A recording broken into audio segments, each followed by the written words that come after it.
correr, porque hoje vamos falar sobre slasher e agora fudeu! Esse é o Terror Sem Medo podcast e eu sou a Cal. E eu sou o Fábio. E hoje a gente vai falar sobre Sexta-feira 13. E todo mundo sabe que Sexta-feira 13 é um slasher movie, mas o que alguns podem não saber é que esse é o primeiro filme de slasher. Sim, a gente tem sinopse pra esse filme, Blitz. A história de um antigo homicídio em Crystal Lake não impede que alguns jovens montem um acampamento de verão no bosque. Moradores supersticiosos advertem sobre o ocorrido, mas os instrutores Jack, Alice, Bill, Marcy e Ned prestam pouca atenção aos mais velhos e acabam sendo perseguidos por um assassino brutal. Que loucura. E onde que as pessoas podem assistir esse filme? No HBO Max. Só pra avisar, na verdade esse filme é de 1980, né? Mas só pra avisar, a gente vai dar muito spoiler sobre Sexta-feira 13, o primeiro filme, né, de 1980. E então, pode ir parando por aqui e vai assistir o filme, depois você volta pra cá. Antes da gente começar a falar sobre o filme, só lembrar que esse é um episódio... Só lembrar que é um episódio comemorativo entre aspas, né? Mas todo podcast múltiplo de 13, a gente vai falar sobre Sexta-feira 13. Temos muitos episódios de Terror Sem Medo aí, dá pra ver, fazer as continhas aí, ó. Falando sobre Sexta-feira 13, né? O primeiro filme, dirigido por Sean Cunningham e escrito por Victor Miller, o primeiro filme da franquia é super instigante e definiu o gênero de terror slasher. Nesse filme em especial, os personagens vão sendo mortos de um a um, das maneiras mais grotescas possíveis, desde machadada na cara até flechada na garganta, sobrando apenas uma Final Girl. O filme, ele é basicamente isso, né? O pessoal vai pro acampamento, aí tem as mortes e tem a Final Girl. Mas, como Sexta-feira 13, ele é um definidor mesmo, né? Do terror de slasher. Queria que você falasse um pouquinho pros nossos ouvintes o que define mesmo, né? Um filme de slasher, quais são as características e esses aspectos, assim, dos filmes de slasher? Eu tô fazendo um curso de cinema slasher, né? E aí lá eles deram conceitos sobre o filme slasher que eles chamam de filme de matança. É bem legal, é do MIS, Museu Imagem e Som, né? De São Paulo, é um curso online e tem vários cursos, né? De cinema, é bem legal. Recomendo quem quiser fazer. Eles dão umas definições que são baseadas em estudos, né? Porque os professores são pesquisadores e tudo mais, né? Eles dizem que o filme de slasher, inicialmente ele precisa de um assassino que mate mais de uma pessoa, que use uma máscara e que no final sobre uma Final Girl ou um Final Boy. Depende, né? Por exemplo, o Hora do Pesadelo 2, ele subverteu tendo um Final Boy. Sim, e aí, verdade. Né, isso foi uma subversão inicial que depois foi modificada e tudo mais, né? E aí tem as definições, eles usam armas diferentes, nem sempre usa a mesma arma. O Jason, por exemplo, ele usa um monte de arma pontiaguda, né? E o slasher, né? A palavra slasher, ela vem do slash, que é cortar, e aí quem corta é o slasher, né? Quem faz o ato de cortar. Então todo assassino de filme de slasher, ele usa sempre arma branca, no caso, né? Tipo, de cortar e tal, não. Essas coisas ou não? Tem slasher que usa arma de fogo também. Ah, entendi. Tem slasher da furadeira, motosserra, então depende. Ai, assim, é um gênero que foi cunhado ali no Sexta-feira 13, né? Começou ali, mas ele teve seus inícios lá no Psicose, né? Naquela cena clássica da Marion Crane morrendo e tudo mais.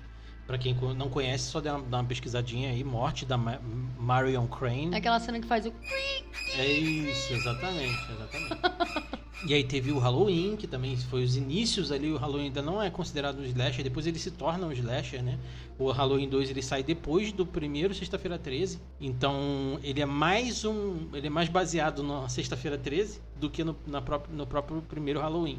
E é engraçado que o Sexta-feira 13 é baseado no primeiro... Tem inspiração, né? No primeiro Halloween. Sim. Então meio que um foi se inspirando em outro, tipo... Isso. Ele tem uma inspiração no Halloween e no Psicose por ser a questão da mãe. Só que ele é ao contrário, né? Sim, sim. Quem tá aqui já sabe... Provavelmente sabe que o primeiro assassino do Sexta-feira 13 não é o Jason, né? O Jason tá no filme, mas ele não é o assassino. É a mãe. É a Pamela Voorhees, né? Então, e até quem tá na capa do podcast também, né? Então, se você não sabe, você acabou tomando spoiler na capa. Assim, não tá explicado ali, mas enfim, né? você vai esperar ver o Jason segurando uma faca. Mas enfim, no começo não, né? Tem algumas coisas interessantes pra falar sobre o Sexta-feira 13, porque eu li o livro também do Sexta-feira 13, que foi lançado pela Dark Side, que é um livro muito bom, que inclusive você me deu de presente, né? Sim, verdade. Nossa, eu lembro desse dia que a gente descobriu uma livraria num shopping. Quando a gente chegou lá, a livraria tava fechando, ou ela tava abrindo. Ela tava fazendo balanço de estoque. Então tava o vidro dela todo cheio de papel. A gente chegou e pensou assim, será que ela tá fechando? Aí, beleza. Aí a gente foi dar uma voltinha, a gente chegou, viu uma frestinha aberta, aí eu falei assim, eu vou entrar aqui pra ver?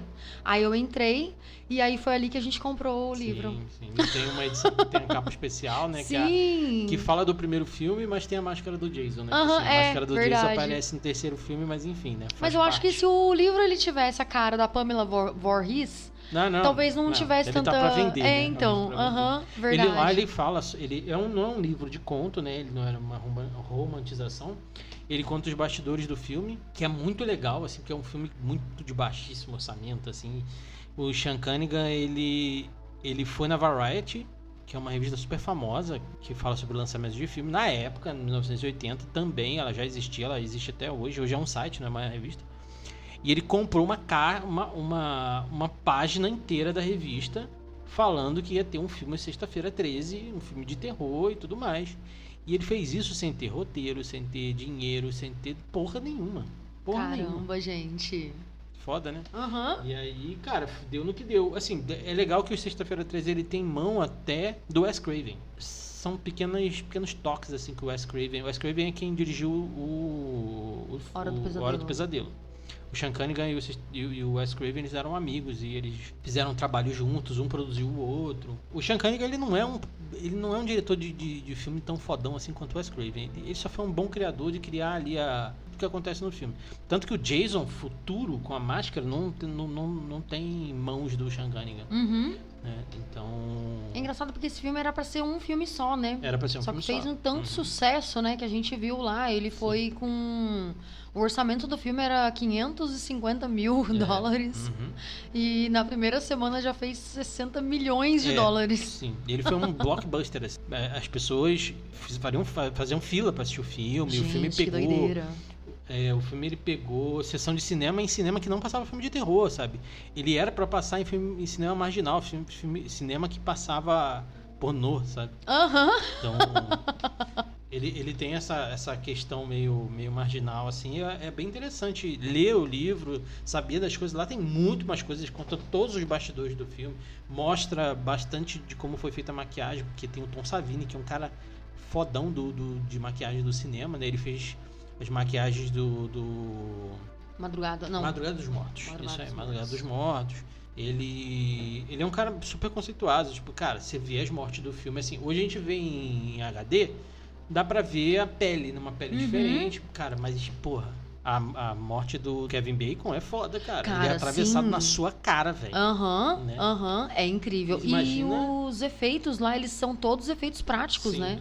No filme. E eu acho que o fato de ser efeito prático deixa o filme com mais terror, assim. Porque é 1980. Então, dá medo mesmo, né? Porque tem nos Estados Unidos, eles têm muito disso, de ter acampamentos de verão, essas coisas, né?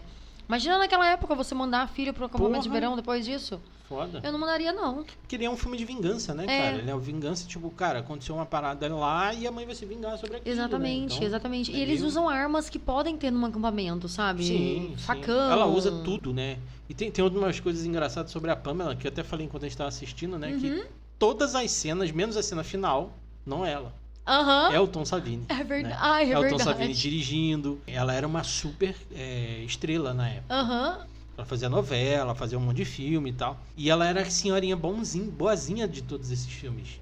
Acho que quando as pessoas viram ela, ninguém imaginou que era ela assassina, sabe? Porque ela, se você perceber, ela é bem caricata e tal, assim, né? Tipo, ela é uma atriz meio de novela mesmo, sabe? Ela faz a mudança ali quando ela começa a ouvir o Jason na cabeça dela. Então ela muda E aí ela se torna assassina, aquilo deve ter sido um impacto foda pra quem via ela na TV, sendo uma velhinha boazinha. É verdade. E é engraçado porque eles procuraram, né, mesmo uma atriz que tivesse em declínio pra poder Sim, para sim. poder chamar, pra eles não precisarem pagar tão caro assim, né? Eles estavam cotando algumas outras atrizes e tudo. E aí ela aceitou não por causa do roteiro, mas porque ela tava com problema no carro dela. Ela precisava comprar um carro Precisava comprar um carro novo. novo. Nisso daí ela ganhou $10 mil, né? Porque Sim. foram 10 dias de gravação com ela e cada dia foi $1.000. Sim. Ela foi a atriz mais cara da parada. Mas aí eles conseguiram contornar, cara. Tipo, hoje no HD, né? Infelizmente, a gente. Assim, infelizmente, entre aspas, né? Porque é legal ver o filme em HD. Mas a gente consegue ver que é um homem o tempo inteiro, né? Depois você vê que é uma mulher. Tem mão peluda. Tipo, até a cena de cortar a cabeça não é ela, é o Tom Savini lá com as mãozinhas. Se você der pause, você vê os pelos da mão. É verdade, é verdade. Cara, mas tipo assim, isso não faz o filme pior. Eu gosto bastante do filme. Ele é o melhor Sexta-feira 13. Eu gosto muito do 2 também. Eu gosto do 3, onde o Jason ganha a máscara. Mas ele é o melhor, assim. É verdade. Sexta-feira 13. Ele É tem verdade. uma história rápida e rasteira, né? O Jason, ele morreu, no caso, né? Quando ele era pequeno lá e tal. A Mas gente depois não ele vê ele sabe, né? grande. Então, mas a não sei gente o não quê. sabe, né? Sim, da Então, eles mãe. fazem uns remendos no futuro, né? Aham. Tipo, no Sexta-feira 13 que o Jason vai pra Nova York, quando ele morre afogado, de novo, ele morre afogado no esgoto de Nova York, ele volta a ser criança. Então, tipo assim, verdade. você tá amarrando ali que aquele Jason que aparece no final, pode ser ele, né? É. E ele reviveu e aí cresceu e virou um humano, tipo um Power Ranger azul da série Turbo, que era uma criança, ele morfava e virava um cara grande. Mas não sei, assim, não dá pra saber, né? Tipo, verdade. qual que é a parada ali, né? E assim, o interessante é que tem uma hora da Pamela que ela fala, nessa hora que ela vira, né? Ela fala I am Jason. É verdade. Ela não fala eu estou com o Jason, ela fala eu sou o Jason. É verdade, é verdade, é Então, verdade. Ela fala eu estou Jason, não, eu estou Jason. Pode ser, mas eu acho que é eu sou o Jason. Porque ela não fala I am with, né? Ela fala I am Jason. E aí é legal porque se você pegar, é um psicose ao contrário, porque o psicose, né? O Norman. Ele é a mãe dele, né? É verdade, Então, é verdade. É invertido ali, né? Eu achei bem sacado isso, assim. Né? Cara, é muito sensacional, porque a gente... Tanto é que a sinopse mesmo fala sobre um assassino, né? Então você imagina que é um cara mesmo e tudo. Então chega uma hora que você até esquece que poderia ser um cara, por exemplo. Quando você vê ela, você se surpreende com ela, óbvio. Porque todos os indícios também mostram que é um homem, né? Uma pessoa super alta e tal. E ela não parece uma pessoa alta, né? Principalmente quando ela tá no embate lá com a Final Girl, parece estar um pouquinho mais baixa do que ela, né? Ela não é tão alta quanto a mulher. Ela faz coisas que demandaria força pra uma senhora, seria talvez meio difícil, mas... É verdade. Mas na força do ódio tem aquela... Né? E tem a mãe. Ela é mãe, né? Então... E tá todo mundo fazendo lá, porque o plot do filme é basicamente isso, né? O que aconteceu com o filho dela? Ele morreu afogado porque os instrutores do acampamento que ele tava participando não se importaram com ele quando ele tava lá no rio e tudo, né? Então aí todo mundo ficou lá transando, usando drogas e tudo. E aí não se importaram com o filho dela. E ele acabou morrendo. Então ela tá vingando essa morte do filho que foi super injusta mesmo, né? Que é uma criança ali que o pessoal devia estar olhando, essas coisas assim. Então agora ela vai atrás, e aí nos próximos filmes a gente vai vendo que o Jason vai indo atrás dessas mesmas pessoas e tudo, né? Virou um legado, né? O Jason, ele faz a mesma coisa que ela fazia, né? Exatamente.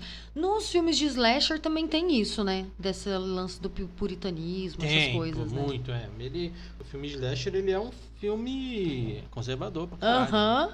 É verdade. Se você pisa fora da linha para que eles acham que é a linha correta, você é verdade. O Jason em si, ele é um avatar do Deus da punição. Que ele tem aquele som, precede a vinda dele e muitas vezes quando alguém vai morrer, fala que está se aproximando de uma tempestade. Ou então mostra que está se aproximando de uma tempestade. Como no próprio primeiro filme, né? Que não é o Jason, mas é a Pamela que ela diz que é o Jason.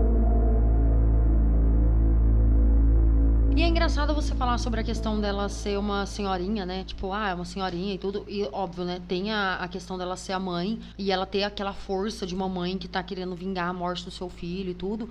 Mas uma coisa que eles fizeram no filme, até pra ela ter mais corpo, assim, né? Ficar um pouco mais masculinizada no visual, eles colocaram muita roupa nela, né? Sim. Então ela tá gigante, Grande, assim. Vendo essas cenas agora, sabendo dessa questão deles terem colocado muita roupa nela, dá pra ver que realmente, tipo, você vê o pescoço e a cabeça dela, só que parece que tem ela tá usando um casaco muito grosso, porque ela tá usando uma blusa de lã e tudo, né? Mas depois você olha e fala, cara, realmente parece que ela tá cheia de roupa ali, mais um colete, mais não sei o que, um pullover, vai fazendo tudo isso.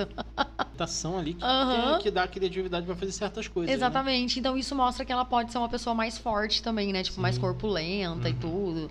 Então isso é bem interessante. Até porque a gente não tem background dela, então ela poderia ser uma marombeira, né? Exatamente. sabe. Faz um tempo já que o filho dela morreu, né? Então ela poderia ter feito isso quantas Passa outras 20 vezes, anos, né? eu acho, um negócio assim, não é? É, por Alguma aí. coisa assim. Por aí. E aí tem uma coisa que você colocou na pauta que eu achei interessante, que é o Crazy Ralph. A galera que avisa, né? Tipo, da cidade, né? sim. Então, assim, todo mundo... Que é engraçado que chega uma instrutora que a gente acha que ela que vai ser a protagonista do filme, mas ela morre Cara, logo no começo, né? E aí todo mundo avisa pra ela não ir. Inclusive o Crazy Ralph, que é é o maluco da cidade, que toda cidade tem, cidade pequena e tal. Que avisa isso é um outro clichê de filme de slasher. Né? Alguns não seguem, por exemplo, o Hora do Pesadelo não tem, o Hellraiser, que é um slasher, mas também não é tanto assim, também não tem. Mas muitos têm. O próprio Massacre da Serra Elétrica, que no futuro se torna um slasher, também tem. Também tem o maluco da cidade que avisa. Sim, verdade. Cara, tava tudo indo pra ela não ser morta, né? Tipo, já avisaram ela. Ela não conseguiu. Ela fala assim, putz, morreu gente lá, vou embora. Então, ela perdeu a carona de todo mundo, então ela teve que ir sozinha ainda. Deram uma carona pra ela conseguiu fugir da carona e nisso daí ela acabou sendo morta pelo Jason, pela mãe mesmo, né? Que ela pegou carona justamente com a Pamela. Então, com certeza ela ia chegar no acampamento de qualquer forma, né? Porque a Pamela já tava indo pra lá pra matar todo mundo. E é legal que tem algumas coisas que eu não tinha percebido nas primeiras vezes que a gente viu. O instrutor-chefe, que tem um instrutor-chefe dentro do local lá, ele tem um carro igual ao da Pamela. É verdade. E aí, tipo, a gente fica achando que é ele que tá matando a galera. É verdade. Em um certo momento, né? Mas aí ele morre. Cara, isso é incrível, porque, inclusive, tem uma cena... Eu não lembro se só a Anne tinha morrido, né? A Anne é a primeira lá, né? Se só a Anne tinha morrido ou outras pessoas já tinham morrido também.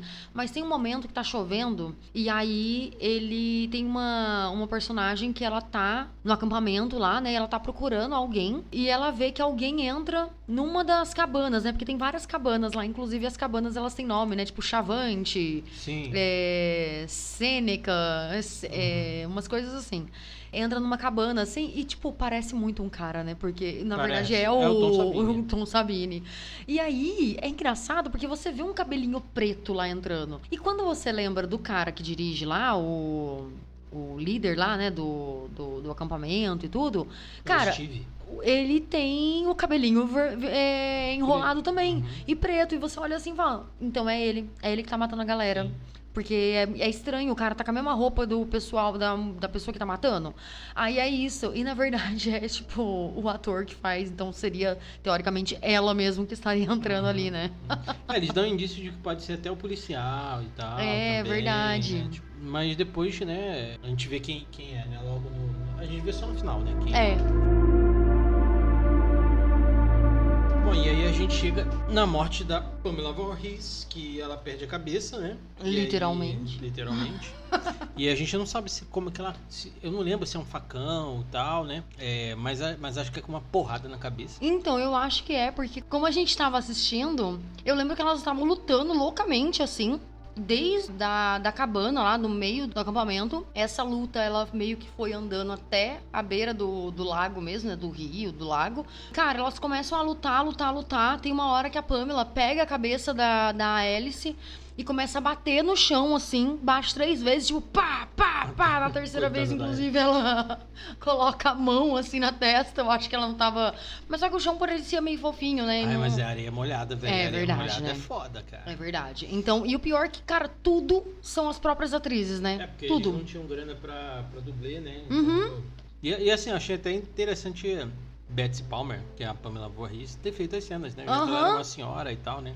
Pra gente que assistiu na TV, por exemplo, a gente vê as cenas que parece ser um cara que tá fazendo as cenas e depois você vê ela, não dá tanta diferença, né? Quando a gente é criança também, é nosso olhar de criança também, né? Então meio que nossas TVs também não eram tão fodas quanto as TVs de hoje em dia, né? Então você vê, tipo, uma mulher corpulenta, uma mulher forte, assim. Até os cinemas da época não tinham tanta qualidade, então você via um filme mais precário. Exatamente, e tal, né? exatamente. Antes eles contavam com isso, né? Da qualidade que seria exibido. Então você pode dar uma maquiada em certas coisas. Hoje não passa, né? Tipo, quando ela morre, você vê a cabeça do... Você vê os braços do Tom Savini. É verdade, né? gente. Os braços peludos e tudo mais. Mas é bem feito, porque você vê Cara, ele te mostra alguém perdendo a cabeça. Tudo bem que é um boneco, se você pausar, você vai ver, mas nenhum filme é pra ser feito pausando. Pra ser assistido pausado, né? Pausando e tudo mais. Eu acho que quem faz isso é... Você pausar pra ver uma cena, beleza. Agora você ficar pausando, aqui, ó. Aí não, né, velho? Aí é chato. Aí é chato. Até o Thanos fica feio. É, exatamente. Né? E tem toda uma câmera lenta, né? Pra cabeça dela caindo. Cara, E, tipo, é uma câmera lenta que não é gravado com uma câmera lenta. É uma câmera lenta feita na edição e tudo mais. Então é tosco e tal, mas, cara, é o que a grana dá e, mano, o filme é um cult, velho. Por mais que ele seja precário, mambembe e tudo mais, mas é um grande filme. Muito bom. E eu acho que a cabeça dela, ela cai com o remo, sabia? Com a batida de remo. Acho que é uma porrada. Com a batidona de remo. Não lembro Caralho, agora. Mas, enfim, gente, é muito bizarro isso. Mas imagina. ela perde a cabeça e, inclusive, a cabeça volta depois, né? É. Porque tem uma coisa engraçada que quando acaba o filme, o policial fala que achou os corpos dos amigos, mas não da Betsy. É verdade, né? É verdade. Então pode ser que o Jason exista mesmo, né? Um Jason grande, né? É verdade. Porque no 2 a gente vê que ele cultuou a cabeça da mãe, né? É uma morte foda e todas as mortes são, né? Todas as mortes são mega visuais, mega bem feitas. A morte mais foda, assim, né? É a morte do Kevin Bacon, né? Cara, a morte do Jack, né? Que é feito pelo Kevin Bacon, mano... Quando eu descobri como que ela foi feita, eu fiquei, assim, abismada, assim, sabe? Porque no próprio filme mesmo, sem você saber como que foram os bastidores e tudo, a própria morte mesmo, ela é muito bizarra, sabe? Porque você não entende muito bem como que tá sendo feita, porque você vê a cabeça do Kevin Bacon, ele se mexendo e o pescoço dele sendo furado e saindo sangue, e você pensa, cara, eles não tinham orçamento pra fazer uma coisa tão foda assim, um efeito especial tão assim. E aí, quando você descobre... O que eles fizeram, né? Porque a morte dele, pra quem não viu ou não lembra da morte, ele tá na cama, porque ele já transou com a namorada dele, tudo tal, né? E ela vai pro banheiro, ser morta, machadada. E eles transam com um amigo morto na cama, na beliche de cima, né? Sim, eles não sabem que isso tá rolando, né? Eles não chegaram a ver ainda. E aí ele tá deitado lá, esperando por ela, tudo. Aí, de repente... a Pamela, ela tá debaixo da cama, a gente não vê isso no caso, né? A gente só vê uma mão pegando a testa dele, pegando o cabelo dele, né? Levantando a cabeça dele e, de repente, você vê uma flecha entrando no pescoço, varando o pescoço, né? Você só vê a pontinha aparecendo e sangue. E, cara, isso daí é muito foda, porque você não corta nada ali, sabe? Não fica só o pescoço... Pra você, sei lá, ver alguma coisa, tipo, não ver a cara dele. Então você não entende muito bem como é que foi feita. Mas aí a gente vê, né, nos bastidores e tudo como que foi, que tinha uma cama. Aí nessa cama tinha um lugar, né, que o Kevin Bacon, ele colocou a cabeça dele, então o corpo dele tava todo pra baixo. E o que tinha do pescoço pra baixo era um boneco, na verdade, né? Então aí tinha uma flecha varando a cama, passando pelo pescoço dele, assim, e o sangue, ele era bombeado por uma bombinha mesmo, né? Uma bomba de sangue, assim, tipo uma bexiga mesmo de sangue. Mas o que acontece? Quando eles foram bombear, a bomba não funcionou. E como eles não tinham como fazer essa cena de novo, era só essa única chance que eles tinham pra fazer essa cena, porque senão teria que fazer um outro boneco e não tinha orçamento pra tudo isso. O cara que tava segurando a bomba lá de sangue, ele começou a assoprar nisso, né? Ele deve ter engolido também aquele líquido lá também, né? Então daí ele foi assoprando. Então você vê o sangue meio que sendo bombeadinho mesmo, assim, sabe? Você vê sangue, depois sangue de novo. E quando você vê essa cena sabendo disso, você vê meio que saindo como se fossem uns sopros mesmo, né? Tipo... Porque parece que pegou uma artéria. Cara, é muito sensacional, é muito foda, porque, teoricamente, ele tá vivo ainda quando ele tá sendo morto, sabe? Então, ele tá bombeando sangue, tá passando sangue na veia, de acordo com a batida do coração e tudo. Então, cara, eu acho que ficou muito mais real. Eu não sei como que eles queriam, se eles queriam sangue jorrando, mas eu acho que ficou muito mais dramático e muito mais real do que eles esperavam. Ficou muito foda. E ficou uma cena emblemática, né? Sim.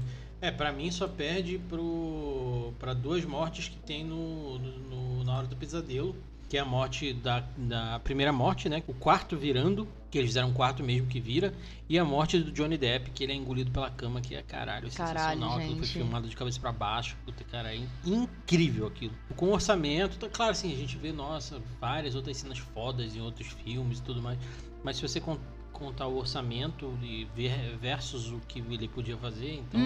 E assim, tinha o Tom Savini, né? Tipo, a gente tinha outros atores ali que tinham relevância, mas tinha o Tom Savini que já era um cara de relevância naquela época, né? Cara, eu acho que o fato desse filme ter muita cena prática, assim, o filme ele ficou muito rico, sabe? Sim. E o único ator que ficou famosão mesmo, sendo que a Betsy Palmer, que a Pamela já era famosa, né? É o Kevin Bacon, o resto. Que não verdade. Muito ali, né? E além da Betsy Palmer, também tem o Harry Crosby, né? Que ele não era tão famoso assim, mas ele era filho de famoso, né? O pai dele... Ele é filho de músicos e tudo, né? Ele era ator também, era o Bing Crosby. Isso. Fazia filme com o Frank Sinatra e tudo. Ai, legal. Por isso que ele era famosão. E ele vem de uma leva de famosos também, né? A família dele toda é de músicos, tudo, né? 1930, o pai, é bastante tempo. Caramba! E aí, ele foi, né? Se arriscou nessa carreira de ator e tudo. Mas hoje em dia, ele é uma curiosidade até, né? Tipo, hoje em dia, ele é um banqueiro de investimentos nos Estados Unidos, assim, sabe? Então, ele é o Harry Crosby III e agora ele faz isso, assim, sabe? Tanto é que quando eu fui procurar, foi até engraçado que eu tava colocando Harry Crosby e veio banqueiro de investimento e tudo. E eu falei assim, caralho, gente, mas... Aí eu, beleza, né? Eu coloquei Harry Crosby, ator. E aí continuou aparecendo esse cara. Aí eu fui ler tudo, tava lá, banqueiro de investimento, músico e ex-ator. Caralho, gente. É assim, né? Eles pegaram esses atores meio desconhecidos, assim, né? Porque, cara, é um filme mambembe, né? E tal. Ele não é um filme bem dirigido, os atores são ruins. Até a Betsy, que é uma atriz conhecida, ela não é, nossa, né? Tipo, uma sumidade. Sim, né? Sim, mas ela atua muito bem, né? Mas ela atua muito bem. Você percebe o momento da transição ali da véia boazinha pra véia maldosa e tudo mais. Mas, por exemplo, se você pegar o trailer, só o trailer do segundo filme e comparar com o primeiro filme, o segundo filme é muito mais bem dirigido. É que verdade, inclusive né? é dirigido pelo Steve Miner. Ele é o melhor diretor do que o Sean Cunningham. O Sean Cunningham é medíocre, assim, cara. Mas beleza, é um filme, né? É um filme foda, né? Aham. Sim, pois é. E vale lembrar também que os atores, eles eram desconhecidos, mas ao mesmo tempo eles eram atores de teatro, né? Sim, Então tem uma eles estavam em diferença de ascensão, fazer... né? E tem uma diferença de fazer filme pra cinema, filme pra TV e teatro, né? Sim. Então, porque é um espaço super aberto, tem câmera pra tudo quanto é lugar Várias e tal. câmeras, exatamente. Né? Então, e é legal também, uma coisa que eu acho interessante é que apesar da direção ela não ter... Porque assim, é uma direção que não é tão boa, com atores que não são tão bons, então fica aquele conglomerado de coisas que, cara...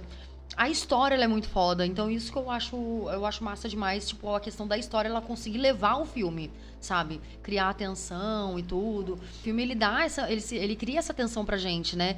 E uma coisa interessante é a questão da filmagem, que, claro, né, tem a perseguição e tudo, né? E esse lance de ter essa câmera na mão pra fazer a câmera correndo e tudo, porque eles não tinham um carrinho pra fazer isso. Então, isso criou essa tensão de ter alguém observando, de que tem alguém olhando e tudo, né? A Betsy, Então, ela participou só da cena final, né? Aham, O exatamente. resto não tinha, era outra pessoa, né? E uma coisa, acho que a última coisa interessante que a gente pode acrescentar aqui é sobre a trilha sonora, que ela é uma trilha sonora que remete bastante ao Tubarão, né? Que Aham. tem Sim. tocando, né? E que é as vozes na cabeça na cabeça da Betsy Palmer, Pamela, na verdade, né? Tem um momento no filme que a Betsy, pra criar, né, a trilha sonora, o Harry Manfredini assistiu o filme, né? E tem uma cena que até aquele momento, né, que ela é tomada pelo Jason e ela fala, né, I am Jason, aí kill her, mama, kill her. E aí ele ficou com isso na cabeça e aí criou essa, então ele mesmo fez essa voz, né? Ele mesmo fez essa trilha sonora aí que ficou pra sempre, né? Que ele pegou a primeira sílaba da kill her e a primeira sílaba de mom, né? Então ficou Cara, ficou muito foda, ficou muito foda. Ele falou isso daí, fez um reverb e, cara, uma coisa tão simples, que dá uma tensão tão foda. Tinha trabalhado com o Sean Cunningham antes, né? Então, o Sean Cunningham já tinha uma confiança no trabalho dele, né? Então, o cara fez um trabalho foda mesmo e cara, é icônico até hoje, né? Cara, essa trilha sonora, ela é aquela trilha sonora que inclusive marca, né, a hora que a Pamela aparece, que ela vai Sim. aparecer, que ela tá em cena ali, mas a gente não tá vendo, né? Ela cria essa tensão, né? Eu acho mais interessante do que o susto, né? Porque o susto é só aquele pá, acabou. Essa não, quando tem alguma cena tensa, não tem o som do tubarão, que é, né? Dum, dum, dum, dum, Você sabe que não vai acontecer nada, então você fica, beleza, tudo bem. Uhum. E aí, quando vai acontecer, você fala, cara, o que vai acontecer? Exatamente. A pessoa vai morrer como, sabe, vai tomar um susto, vai morrer, vai tomar uma facada, um tiro, qualquer porra. Você não sabe, mas... Cara, e todo eu mundo já mais sentiu efetivo. medo na vida, né? Então a gente sempre cara, já sentiu medo na vida e sempre tem esse momento de tensão. No caso dos filmes de terror que tem esse som, né? Que a gente sabe que é característico, no caso do Sexta-feira 13, a gente sabe que alguma coisa vai acontecer, que existe um perigo ali. É que nem quando você tá na sua casa, sozinho, você não tem nenhum animal de estimação e você ouve um barulho que não deveria acontecer ali, porque você não mora com ninguém, você não tem nenhum animal de estimação, não tem possibilidade nenhuma daquele barulho tá acontecendo ali na sua casa. Cara, você tem essa tensão e você quer saber o que tá acontecendo, ao mesmo tempo você não quer saber, porque você pode acontecer alguma coisa com você. E você pensa assim, cara, mas se eu não vir, vai acontecer alguma coisa sem eu perceber. Mas se eu for lá ver, vai acontecer comigo e eu vou pegar de frente, sabe? E agora? Então, o filme, ele cria essa tensão com essa trilha sonora. E eu acho isso muito mais efetivo, que nem você falou, né? Do que um susto, propriamente dito, assim, sabe? Porque um susto acaba irritando mais do que dando medo, sabe? Cara, sinceramente, o susto, ele é detestável. Eu não gosto. Porque na vida real, o susto já irrita. Agora, No medo, filme, você tem aquela tensão, porque todo mundo já passou por isso em algum momento da vida, sabe? Quem nunca sentiu medo, sei lá, tipo, é criança, entende? Que nunca passou por experiências. Eu tava pesquisando aqui sobre o filme e eu achei que o filme tem uma versão uncut. Eu nunca assisti essa versão. Então, mas uma versão sem corte do Sexta-feira 13 é uma versão sem morte, né?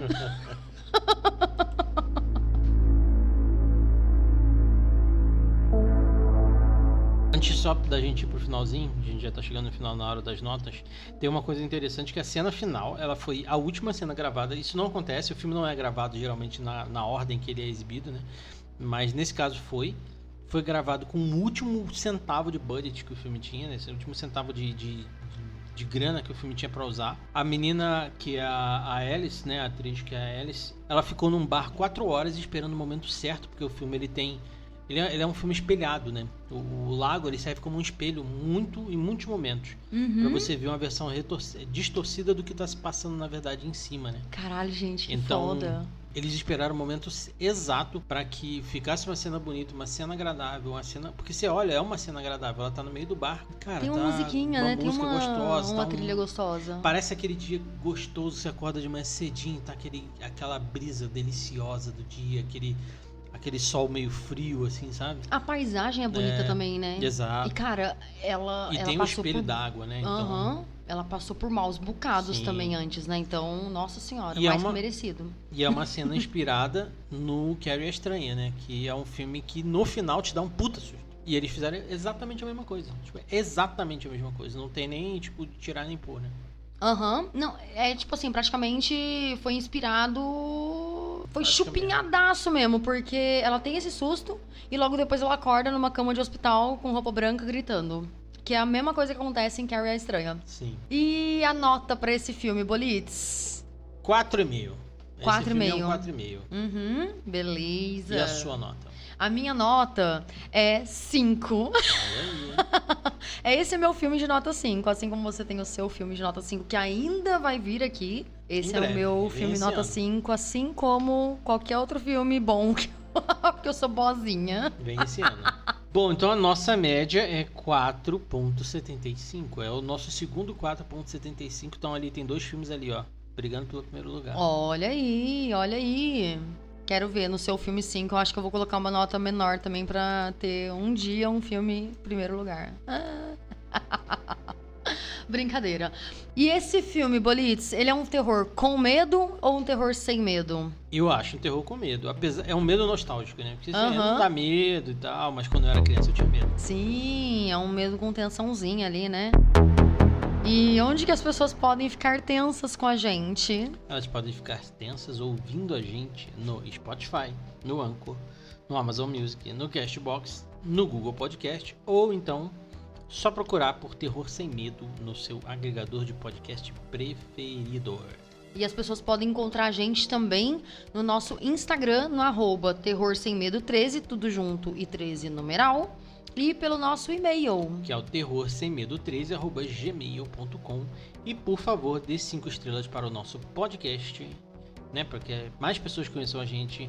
Compartilhe o nosso podcast nos seus grupinhos de WhatsApp, nos Telegram. seus perfis do Telegram. A gente no Instagram agora tem 3 postagens sobre o episódio da semana, que é a capa do episódio, um teaser com o episódio, se você não quiser ouvir, compartilhe o teaser, de repente alguém vai ouvir, né? E também uma outra postagem com a nossa nota, porque aí você já sabe qual é a nossa nota. Quem sabe né? você não fica afim de ouvir o É. podcast por conta da nossa nota, né? Ou porque é baixo Porque a gente demais, deu muito baixo, ou uma nota porque a gente muito deu muito alta, alta, verdade. quem Mas sabe, pode né? ser polêmico dando nota baixa pra um filme bom Exatamente. e nota boa pra um filme merda. Ai, vamos fazer isso um dia só pra criar um É clickbait, fazer as pessoas ouvirem nosso podcast quando elas chegam lá, é 5! Não, é a nota certa, não tem clickbait, não. E o que a gente vai ter pra próxima semana? Com muito contragosto, é o filme da Chiquinha, A Órfã 2, A Origem. Gente, ela tá Aí muito as cara pessoas da falam, mas vocês Chiquinha, não vão né? falar do primeiro? Não. A gente vai falar do segundo filme, que é A Origem. Exatamente, depois a gente fala sobre o primeiro. Vocês vão entender por que o filme da Chiquinha.